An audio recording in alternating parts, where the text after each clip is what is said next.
ça qu'a fait. On nous parle de habitude dans le passé en anglais. Qui moyen anglophone utilisé ou bien monde qui parle anglais utilisé les yo voulez parler de habitude dans le passé. Premier moyen, première formule de c'est I used to plus infinitive. OK? Là me dit I, on peut utiliser n'importe quel autre sujet. OK? On peut utiliser you, on peut utiliser she, he, it, we, they. OK? Example kabay c'est I used to go to the beach as a kid. I used to go to the beach as a kid. Ngazi, he used to sing in the 90s. He used to sing in the 90s. Ou bien Ngazi, she used to travel a lot before the accident. Ou bien Mkadi, she used to travel a lot before the wedding. Ça, c'est premier formule. La deuxième formule, c'est I was used to plus verb plus ing form. Naturellement, on dit I, mais on va utiliser tout l'autre sujet. Par exemple, on va dire he was used to working in dangerous environments. He was used to working in dangerous environments. Okay. On va un deuxième exemple. On va dire she was used to studying a lot. She was used to studying a lot. Bien, regardons l'autre exemple. On a dit, she was used to being the boss. She was used to being the boss. Troisième façon, deux façons ça, deux premières façons ça, c'est deux parmi quatre façon principale moun yo parler. C'est quatre moyens principaux moun yo utiliser pour exprimer habitude dans le passé en anglais. Maintenant, quelle différence il y a entre eux? Pas de différence en termes de sens. Mais en termes de structure, oui. Parce que dans la première structure, là, on gagne pas ing form, ok, pas ing. Alors que dans la deuxième structure, là, on gagne ok, ing, ok, bien ing. Maintenant, troisième formule là, c'est I would. I would plus infinitive. OK? I would plus infinitive.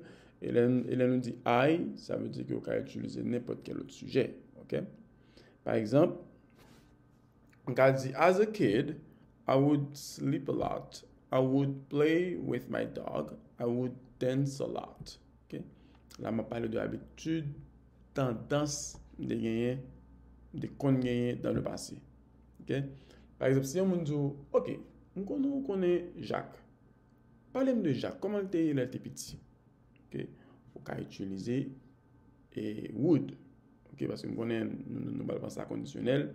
Mais anglophone, les qui parlent anglais, ils utilisent would to. Là, on veut parler de habitude, tendance, okay, dans le passé. On y a là, on va parler de Jacques. Il était adolescent ou bien il était Timon. Bien, Jacques would go to the beach all the time. Jacques would talk to beautiful girls all the time. You know, Jack would watch movies a lot. You know, Jack would play football a lot. Okay, ça veut dire qu'on va parler de habitude dans le passé, tendance Jacques qu'on gagne dans le passé. Okay? Et puis quatrième, non? Quatrième formule là, c'est simple past.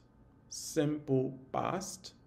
Et nous utilisons en anglais pour exprimer habitude dans le passé.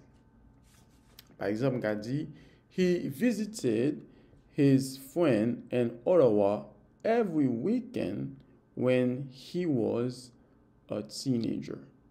Okay, he visited his friend in Ottawa every weekend when he was a teenager.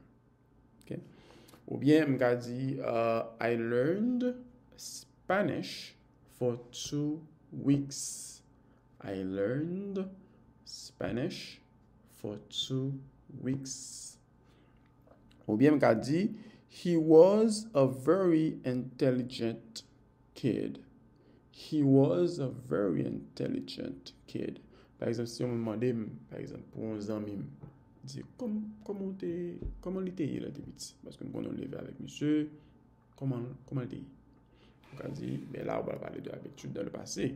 He was a very intelligent kid. Ok, parler de habitude, comment il était dans le passé. Donc c'est 4 principaux moyens ça que anglophone yo ou bien moun qui parle anglais yo utiliser les yo voulez exprimer habitude dans le passé. C'est I used to plus infinitive. I was used to plus verb plus ing form. I would plus infinitive. And simple past. C'est dernière façon. Donc, 4 principales façons, 4 principales moyens que anglophones ont utilisé là où on parler de habitude dans le passé en anglais. So, thank you so much and bye for now.